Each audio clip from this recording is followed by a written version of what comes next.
జీవన ప్రమాణాలను లెక్కించేందుకు కొన్ని కొలమానాలుంటాయి. అలాగే గ్రామాల అభివృద్ధిని కొలిచేందుకు ఓ 20 అంశాలు ఉన్నాయి.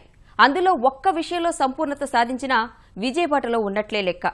అలాంటిది 13 రంగాల్లో 100% ఫలితాలు, మరో 7 రంగాల్లో సంపూర్ణత దిశగా ప్రస్థానం. విద్య, వైద్యం, పారిశుద్ధ్యం, జల సంరక్షణ లాంటి కీలక రంగాల్లో ఓ మండలం సాధించిన సాటిలేని గణాంకాలివి. స్వచ్ఛ భారత్, డిజిటల్ ఇండియా లాంటి కేంద్ర ప్రభుత్వ నినాదాల స్ఫూర్తితో సాధించగల ప్రగతికి ఈ విజయం ఓ నిదర్శనం.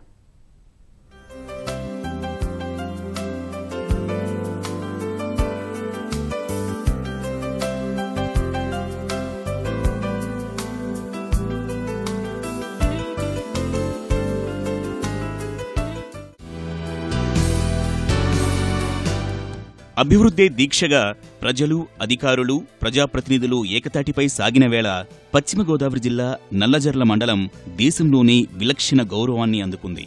స్వశక్తీకరణ జాతీయ అవార్డు సాధించింది. 23 పంచాయతీలు, 80,000 జనాభా కలిగిన నల్లజర్ల మండలం ప్రజలు 13 అంశాల్లో 100% ప్రగతితో అభివృద్ధి ఫలాలు ఆస్వాదిస్తున్నారు. మరో 7 అంశాల్లో ఈ మండలం ప్రగతి దిశలో సాగుతోంది. అవసరమైన అన్ని మౌలిక సదుపాయాలు సహా కార్పొరేట్ పట్టణాలకు దీటుగా డిజిటలైజేషన్ సైతం జరిగింది. స్వచ్ఛ భారత్, స్వచ్ఛాంధ్రప్రదేశ్ నినాదాల స్ఫూర్తితో కోట్ల రూపాయల అభివృద్ధి సాధించారు. ప్రభుత్వంపైనే ఆధారపడకుండా ప్రజల భాగస్వామ్యం, ప్రజాప్రతినిధుల చొరవ, అధికారుల సహకారంతోనే ఈ విజయం సాధ్యమైంది. జిల్లా పరిషత్ చైర్మన్ ముళ్లపూడి బాపిరాజు, ఎంపీడీఓ చిన్నారావు లాంటి వారు ఈ లక్ష్య సాధనలో కీలకంగా వ్యవహరించారు. అన్ని గ్రామాల్లోనూ మరుగుదొడ్లు, రహదారుల నిర్మాణం, 100% పన్ను వసూళ్లు, డిజిటల్ లావాదేవీలు, అన్ని పాఠశాలల్లో బెంచీల ఏర్పాటు, జల సంరక్షణ, ఇలా నల్లజర్ల మండలం సాధించిన అభివృద్ధికి మచ్చుతునకలు. దేశంలోనే మొదటి స్థానంలో నిలిచిన ఘనత అంత సులువుగా సాధ్యం కాలేదు. ఇక్కడి స్థితిగతులు మార్చేందుకు ప్రజాప్రతినిధులు చూపిన చొరవ ఇందుకు అద్దం పడుతోంది.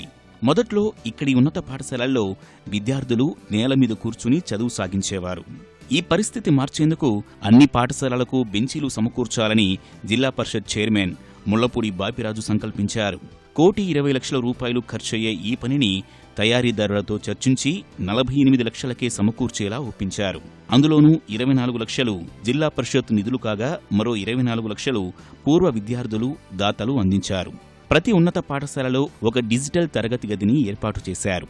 ప్రవాస భారతీయులు సహకారం అందించారు. ప్రభుత్వ అనుమతులు, నిధులపై ఆధారపడకుండా కేవలం ప్రజాప్రతినిధుల చురుకుదనం, చొరవతోనే ఇది సాధ్యమైంది.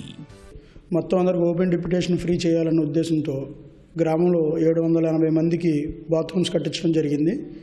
దాంట్లో 600 బాత్రూమ్లు స్వయంగా మా మనుషులను పెట్టి సొంతంగా మేము కట్టించడం జరిగింది. అలాగే ఇప్పుడు 100% మొత్తం అందరికీ బాత్రూమ్లు ఉన్నాయి.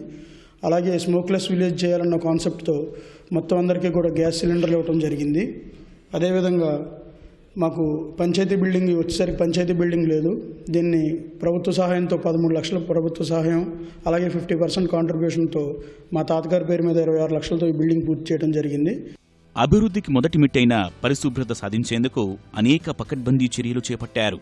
గ్రామాల్లో ఎక్కడా మట్టి రోడ్డు కనిపించని రీతిలో 120 కిలోమీటర్ల మేర రహదారులు నిర్మించారు. మండలంలో మారుమూల ప్రాంతాలను వదలకుండా పనులు పూర్తి చేశారు.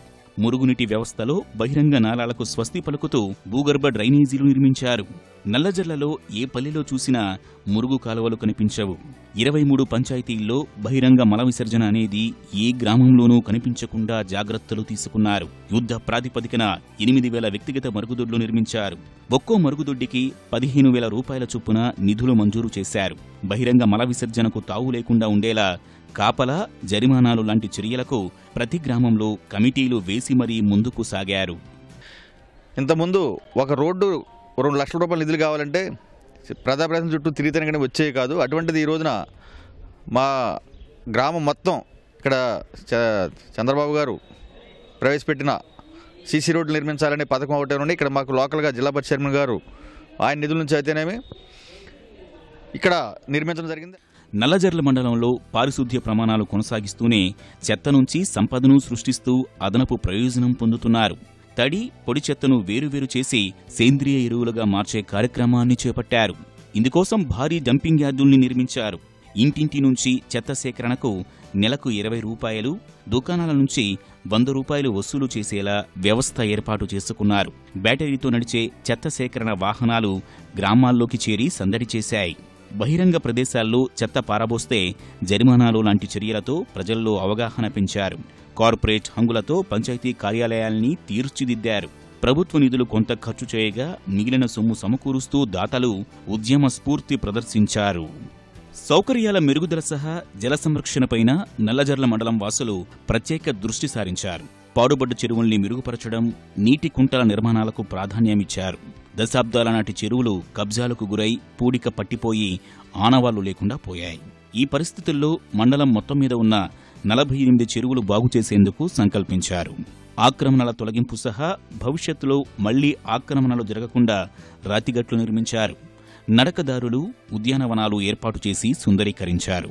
ఈ చర్యలతో చెరువు లోతు, నీటి నిల్వ సామర్థ్యం పెరిగి భూగర్భ జలాలు వృద్ధి చెందాయి. ఇప్పటి వరకు 34 చెరువుల్ని జల సంరక్షణ దిశగా అభివృద్ధిపరిచారు. 1600 నీటి కుంటలు తవ్వారు. ప్రభుత్వం మంజూరు చేసిన నీరు చెట్టు పథకంలో నిధులు దుర్వినియోగం కాకుండా ప్రతి పైసా పారదర్శకంగా ఖర్చు చేస్తూ లక్ష్యం సాధించారు.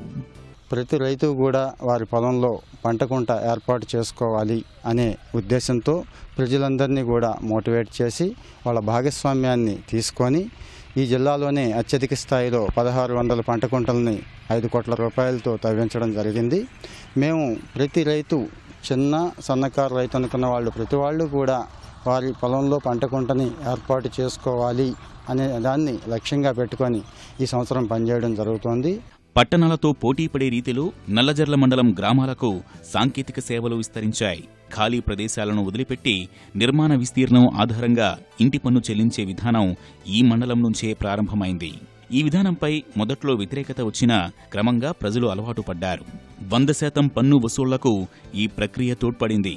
పంచాయతీలలో ఆన్లైన్ సేవలు విస్తృతపరిచారు. ప్రతి పంచాయతీకి ఓ వెబ్సైట్ రూపొందించారు.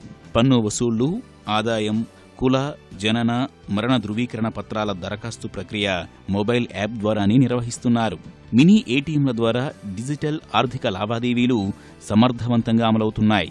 నిరుద్యోగ యువత, మహిళల కోసం ప్రతి పంచాయతీలో విజ్ఞాన, వికాస కేంద్రాలు ఏర్పాటు చేశారు. రహదారులకు ఇరువైపులా మొక్కలు పెంచడం ద్వారా గ్రామాల రూపురేఖలు మారిపోయాయి.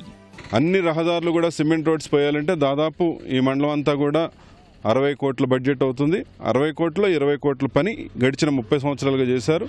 40 కోట్ల పని గడిచిన సంవత్సర కాలంలో పూర్తి చేసాం. 30 కోట్లు పూర్తి చేసాం. ఇంకా 10 కోట్లు రాబోయే కొద్ది నెలల్లోనే 4-5 నెలల్లో కంప్లీట్ చేస్తాం. శాంక్షన్ ఉంది. అట్లానే మండలం అంతా కూడా భూగర్భ డ్రైనేజ్ చేసాం. అండర్ గ్రౌండ్ డ్రైనేజ్ నేషనల్ లెవెల్లోనే ఒక మండలంలో గ్రామీణ ప్రాంతంలో భూగర్భ డ్రైనేజీని తీసుకొచ్చిందే పశ్చిమ గోదావరి జిల్లాలో గౌరవ ముఖ్యమంత్రి గారి యొక్క ఆశీస్సులతో. వీళ్ళందరూ సహాయ సహకారాలతో ఈ మండలాన్ని ఒక మోడల్ మండలంగా తీర్చిదిద్దాలని గడిచిన సంవత్సరన్నర కాలంగా ప్రయత్నం చేశాం. ప్రస్తుతం ఓ గ్రామాన్ని అభివృద్ధి చేయాలన్నా ఎన్నో ఏళ్లు పట్టే పరిస్థితి.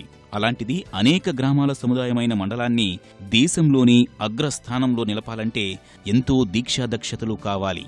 ఇలాంటి అసాధ్యాన్ని నల్లజర్ల వాసులు సుసాధ్యం చేసి చూపారు.